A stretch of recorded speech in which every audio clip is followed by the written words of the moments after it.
ये पूरी दुनिया भगवान ने बनाई, आराम किया, फिर नदी नाले पेड़ पौधे सब सामान बनाया, फिर आराम किया, फिर भगवान ने आदमी बनाया, फिर आराम किया, फिर भगवान ने औरत बनाई, न तब से साढ़े आदमी ने आराम किया न भगवान ने आराम।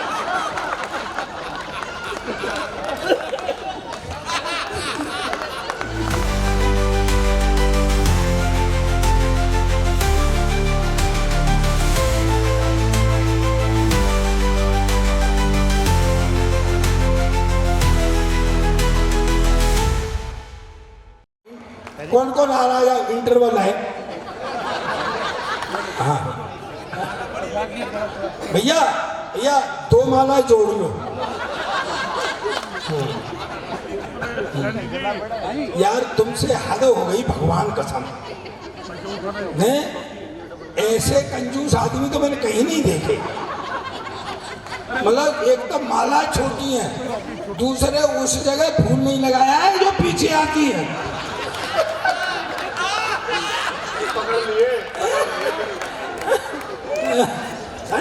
मैं तो बैठा बैठा ये सोच रहा था, मैंने कहा यार ये सोनीपत के बच्चे रोज इस टाइम तक जगते होंगे। आप गलत समझ रहे हो भाई साहब, मेरा मतलब है सुबह स्कूल जाने में परेशान करता। क्या बच्चा एक मेरे पास भी है, पिछले 5 साल से एक ही क्लास में पढ़ रहा है। कल परसों मैंने बुला के कही नहीं बेटा कुछ पढ़ा लिखा कर, कहता पापा जब सारे पढ़े लिख जाएंगे तो कोई सरदार भी रहेगा। और मैं कहा आजकल सरदार सबसे ज़्यादा पढ़े लिखे, देख ले इतना पढ़ा लिखा कोई सरदार नहीं आया जितना अपना प्रधानमंत्री था। कहता क्या खाक पढ़ा लिखा था, मैडम की बात मानता था। मैं कहा मैडम की बात तो ये सारे ही सरदार मानते हैं, घर में किसी की नहीं चलती है। मैं बहुत देर से देख रहा हूँ भाई साहब, पहले भाभी जी की तरफ देखते हैं तब हंसते हैं। मैं कहा बेटा कुछ भाइयों में उठने बैठने काबिल कर, कुछ ऐसा कर जिससे मेरा सिर ऊंचा हो। तो रात के 12 बजे 2 तकिए लेके मेरे सिर के नीचे देने लग गया। मैं कहा साढ़े तू क्या कर रहा है? कहते तू तो कह रहा था कि मेरा सिर ऊंचा कर। मैं कहा बेटे ऐसे नहीं, पढ़ाई लिखाई में कुछ ऐसा कर जिससे मेरा सिर ऊंचा हो। सुबह तड़के आ गया, बोले पापा आज मेरे स्कूल में एनसीसी वाली अफसर ने आना है लड़का सेलेक्ट करने के लिए, भाई कुछ जनरल नॉलेज के बारे में बता दे। मैं कहा बेटा एनसीसी वाली अफसर तो रिटायर्ड मिलिट्री अफसर होते, देशभक्ति की बात ज़्यादा करते, तेरे से ये भी पूछ सकते हैं देश आज़ाद कब हुआ था तो तू बता देना। सन 1942 में तैयारी सी होने लग गई थी और 47 में हो गया था। और ज़्यादा से ज़्यादा तेरे से ये पूछ सकते हैं कि भाई इसमें योगदान किसका था तो तू बता देना। वैसे सारी पब्लिक का योगदान था, पर नेहरू, गांधी, चंद्रशेखर, भगत सिंह जैसे लोगों का सबसे ज्यादा। पर भाई जी वो तो बेड़ा गर्क कर आया। दरअसल उस अफसर ने उससे सवाल ही कुछ और पूछ लिया, तो बेटे तेरा जन्म कब हुआ था? कहता जी सन 1942 में तो तैयारी सी और 47 में हो गया था। कहता जी अब आप मुझसे ये पूछोगे कि इसमें योगदान किसका। तो वैसे तो सारी पब्लिक का योगदान था, नेहरू एक कांग्रेसी नेता हुआ सबसे ज्यादा था। अब मैं फिटे हूँ तेरे, तू जिनकी बात करता है मैं पता भगत सिंह जी जब तेरी उम्र के थे क्लास के मॉनिटर बन गए थे, तू साले बन सकता है? कहता पापा मेरी उम्र के तो क्लास के मॉनिटर बन गए थे, पर जब तेरी उम्र के थे ना तो फांसी पर चढ़ गए थे। हमेशा उल्टी पर। टाइम ज़्यादा हो गया है, मैं बच्चे को सुला देता हूँ, कितनी देर तक अपने को चलाना है। बेटा तू काय के लिए यहाँ आके फंसा है? तो आगे से देखना चाह रहा है सरदार का मुंह कैसा लग रहा है, कितना बढ़ते समझ देखो मतलब सरदारों को कुछ समय यादव भी क्या टिप्पणी कर रहा है। मैं मेरी बात को सुनो। क्या कह रहा था? नहीं क्या कह रहा था वीर सिंह जी? क्या कह रहा था इसने आदमी का? मैं वहां रहता हूँ इटावा में, उधर डकैत रहते हैं, इधर सैफई में नेता रहते हैं। अबे 2 तरीके की बात करने की बात एक ही है। समझ में आई हो तो ताली बजा कर बताओ मुझे। ये जितने चुटकुले हैं सब सरदारों को पढ़े जाते हैं। कभी आपने सोचा क्यों? मैं बताता हूँ। पहली बात तो ये है कि हमारी आइडेंटिटी है। भाई कोई आके कहे एक आदमी था तो क्या फिगर बनेगी भाई, लेकिन जैसे ही कहता है एक सरदार था, एक फिगर बनती है। और दूसरी बात यह है, आगे से पीछे तक हर व्यक्ति की, मुझे पहली बार ताली के लिए कह रहा हूँ, आगे से पीछे तक ताली चाहिए। दूसरी बात यह है कि जहाँ भोलापन और बहादुरी दोनों चीजें इकट्ठी हो जाती है, वह मस्ती अपने आप उत्पन्न है। एक अंग्रेज आया, मुझसे बोला सरदार जी, ये मेरा ब्रांड है सुनना, मुझसे बोला सरदार जी तुम्हारा देश बहुत गरीब। मैं पहली बात तो ये देश गरीब नहीं, और है तो साले तुमको क्या मतलब है? कहना है सरदार जी तुम हिंदुस्तान की इतनी हिमायत करते हो, तुम हिंदुस्तान के बारे में क्या जानते हो? मैंने कहा मेरा देश है हिंदुस्तान, मेरा वतन है हिंदुस्तान, मैं नहीं जानूंगा तो तू जानेगा क्या? बोले बताओ तुम्हारा राष्ट्रीय पक्षी? मैंने कहा मोर। बोले राष्ट्रीय पशु? मैंने कहा शेर। बोले राष्ट्रीय झंडा? मैंने कहा तिरंगा। बोले हाँ तुम फंस गए ना, उसमें 3 रंग होते हैं, ऊपर सैफरन कलर केसरिया हिंदू का, सफ़ेद क्रिश्चियन का, हरा मुसलमान का, तुम तो सिख है, तुम्हारा झंडे में क्या है? अब मैं क्या बेवकूफ अंग्रेज, तो ये कौन समझाए, ये जो झंडे में डंडा है ये साले तेरे बाप का है क्या? पर अंग्रेज तो भाई अंग्रेज क्या है? अंग्रेज बोला मुझसे कि वो सर कोई आदमी ऐसा बताओ जो मुझे हिंदुस्तान घुमा दे। तो वो गाइड ने कहा कि घुमा देंगे। गाइड ने कहा घुमा देंगे हिंदुस्तान। बोले चलो। तो वो पंजाब से चलना था और बोले साउथ तक जाना है। तो बोले पहले पढ़ेंगे पंजाब हरियाणा, 3 आदमियों से सावधान रहना। बोले किससे? कि एक तो सरदार से। बोले ठीक। हरियाणा में आएंगे एक जाट से। बोले ठीक। और आजकल सैनियों से।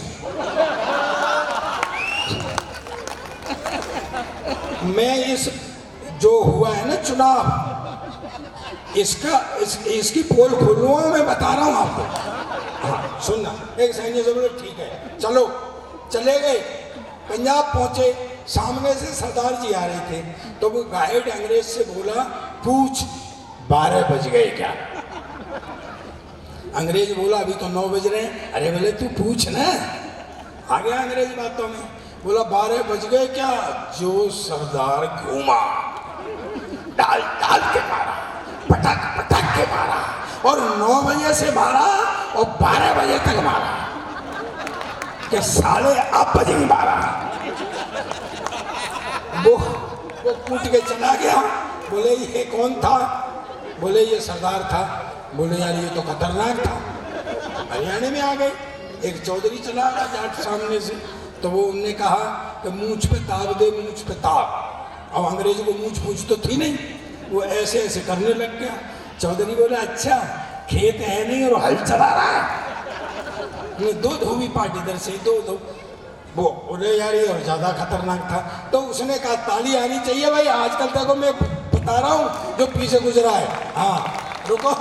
उन्होंने कहा भैया एक बात बता। अंग्रेज बोला गाइड से कि पहले वाला तो सरदार था, दूसरे वाला जाट था, मैं सैनिक को कैसे पहचानूंगा? वो बोला इतनी देर से तुझे पिटवा कौन रहा है?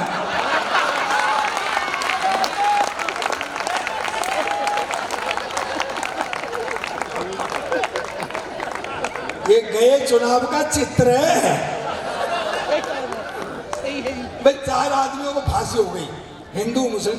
एक व्यंग पढ़ता हूँ दोस्तों, बहुत देर हो गई, एक व्यंग पढ़ता हूँ। अगर व्यंग आप तक पहुँच गया तो मैं समझूंगा कि आज धन्य हो गया। जमुना प्रसाद जी, यादव जी, आप भी यूपी से ही आए। आज यादवों का बड़ा बाहुल्य है, चारों तरफ यादव घूम रहे हैं। हालांकि कुर्सी तुम्हें अभी भी नहीं मिली है। खूब जोर तालियां बजा दो, मिल जाएगी।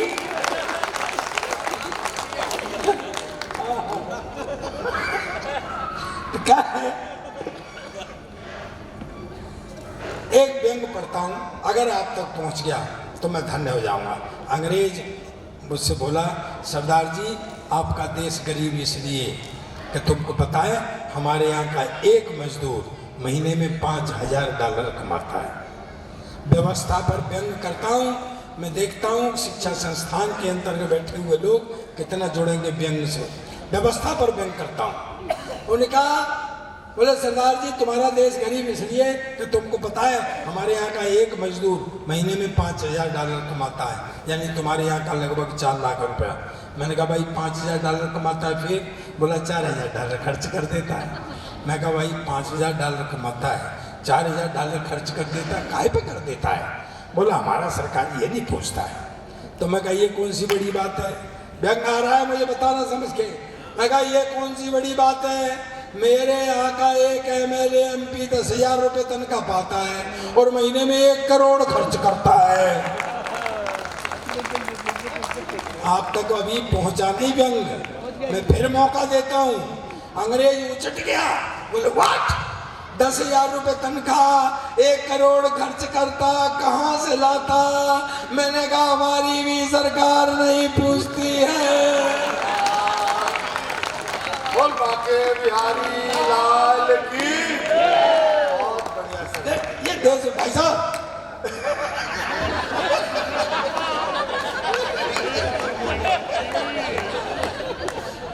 जो कुछ करना है यही करो। बड़ी मुश्किल से तो गिने लोग मिले मुझे, उनमें से भी उठ करके चले जाएंगे। ठीक है जाएं आप, चले जाएं, चले जाएं। विशेष कार्य से जा रहे हैं?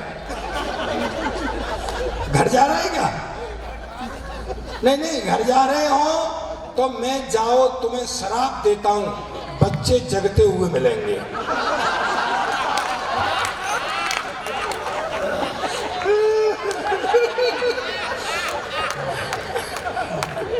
बैठ गए यार, तू बेटा तू भी बैठ बैठ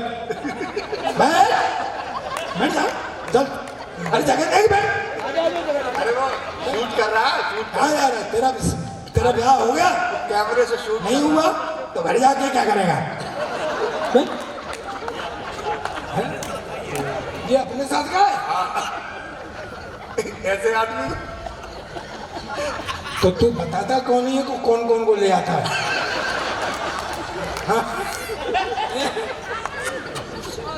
मुझे इससे डर लगता है। सही से तो मैं सही कह रहा हूँ भाई, यही बात कैमरा वाला पूछ रहा था मुझसे। बताता क्यों नहीं, कैसे बोले? तू कुछ भी कह ले, मुझे तुझसे डर लगता है। तेरी शक्ल मेरी सरदारनी से मिलती है।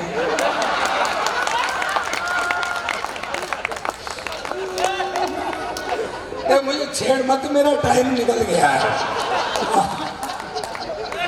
बहुत बढ़िया सरदार है। मैं मुझसे बनाता अंग्रेजों में, अब एक संस्कारों से मस्ती कराता हूँ मैं। अंग्रेजों में और हमारे संस्कारों में बहुत अंतर है सर।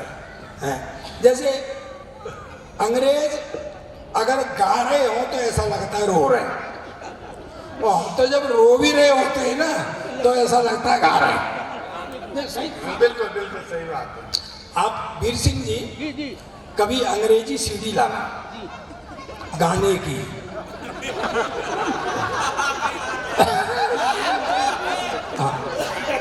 फसाना,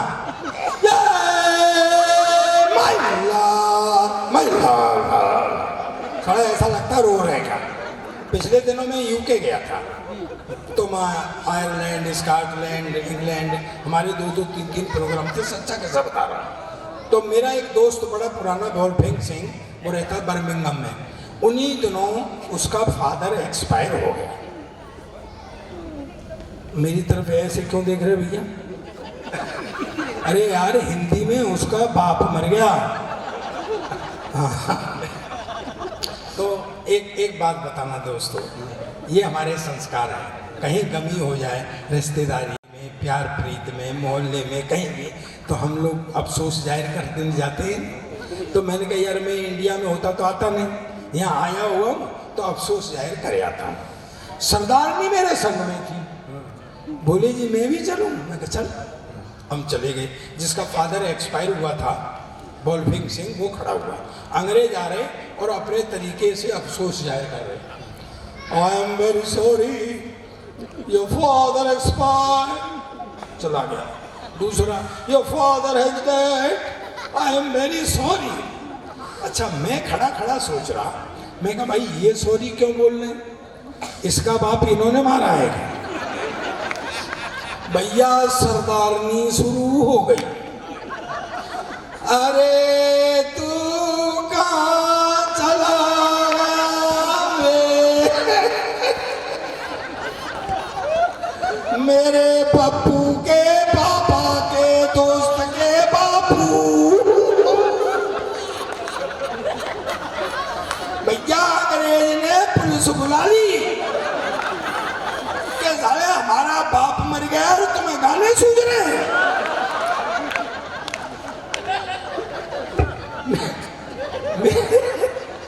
मेरे संग से और पंगा लगे रहे।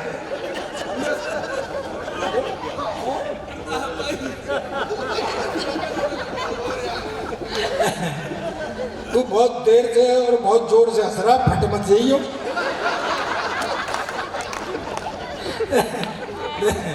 अच्छा, वीर सिंह जी भी साहब बहुत मस्त सैल्यूट है सर आपको, आप मस्त हैं बिल्कुल, हंसते ही रहते हैं। कभी बंद हो जाए तो फिर तोंद हंसती है।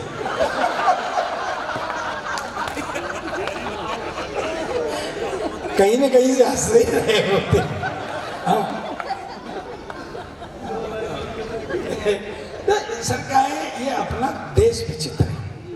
एक चाइना है, चाइना के पास एक बाउंड्री बॉल है। दुनिया में boundary ball, China ball, China ball, China ball. अरे जिन पर कम होता है वो ज़्यादा उछलते हैं, जो भारी भरकम होते हैं वो ज़्यादा नहीं उछलते हैं। China ball, China ball. अरे क्या मतलब है यार, हमको कभी उछलते हुए देखा है?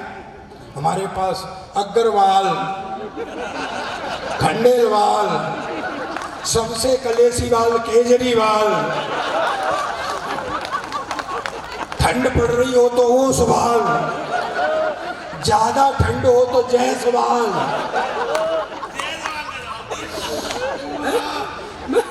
हमारे पास किसी चीज की कोई कमी है क्या? हम नहीं।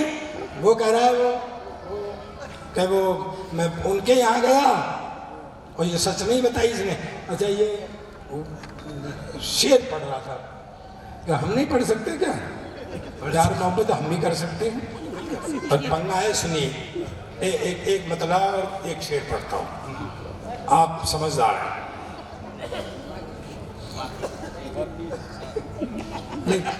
नहीं समझ ना, मेरी समस्या है, मेरी समस्या है सर, समस्या है मेरी। शेर वो खबर नवीस मोहब्बत की अखबार से गाली देती। खबर नवीस सुन, क्या बात, शेर नहीं कहना है वो। देखिए मेरा प्रयोग देखना, अगर आप समझते हैं शेर और शायरी और उसको, तो मेरा प्रयोग देखना। अगर प्रयोग अच्छा लगे तो पूरा पांडा जोर से ताली बजाना कि इनके कलेजे फट जाए। वो खबर नवीस मोहब्बत की अखबार से गाली देती है, इसका रदीफ है, सुनना। वो खबर नवीस मोहब्बत की अखबार से गाली देती है, और जब उसके मन की कहता हूँ तो प्यार से गाली देती है। अच्छा, बेहतरीन। अब नहीं, बेहतरीन तो अब आ रहा है, प्रयोग देखना तुम। कि वो खबर नवीस मोहब्बत की अखबार से गाली देती है, जब उसके मन की कहता हूँ तो प्यार से गाली देती है। आई लव यू हिम्मत करके कहने को तो कह भी तू। आई लव यू हिम्मत, आई लव यू कहने को तो कह भी हिम्मत करके कहने को तो कह भी दूं, लेकिन वो वंदे भारत की रफ्तार से गाली देती है।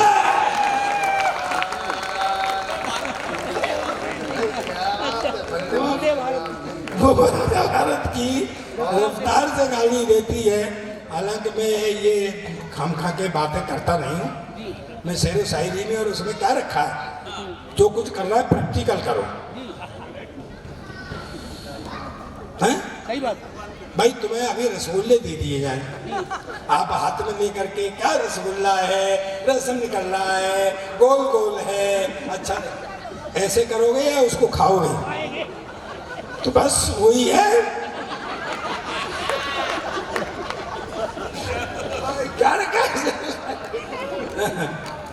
मैं लास्ट करता हूँ अभी। दोस्तों बहुत रात हो गई है, दरअसल मेरे संग पढ़ने लगे रहते हैं। भाभी जी आप बुरा मत मानना। मैं चला गया बॉम्बे। पीछे को देखते हो आप सरदार जी, पीछे का डरता था।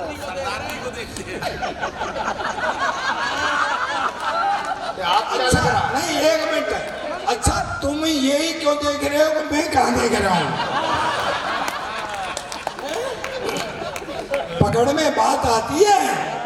हाँ मुझे भी पता है कि तुमने मुझसे जब से मैं खड़ा हुआ हूँ आई कांटेक्ट नहीं किया है। हाँ इधर उधर कर रहा मुझे पता है। और ये बार बार कह रही थी बैठे हुए हैं, बैठे ऐसे मत बुलाया करो। नहीं भाभी जी किसी दिन तलाक की अर्जी दे देंगी। इनका क्या है, ये तो गा बजा के निकल जाएंगे। जो कलेश होगा तुम्हारी जान से होगा। वीर सिंह जी ये पूरी दुनिया भगवान ने बनाई, आराम किया, फिर नदी नाले पेड़ पौधे सब सामान बनाया, फिर आराम किया, फिर भगवान ने आदमी बनाया, फिर आराम किया, फिर भगवान ने औरत बनाई, न तब से साढ़े आदमी ने आराम किया न भगवान ने आराम।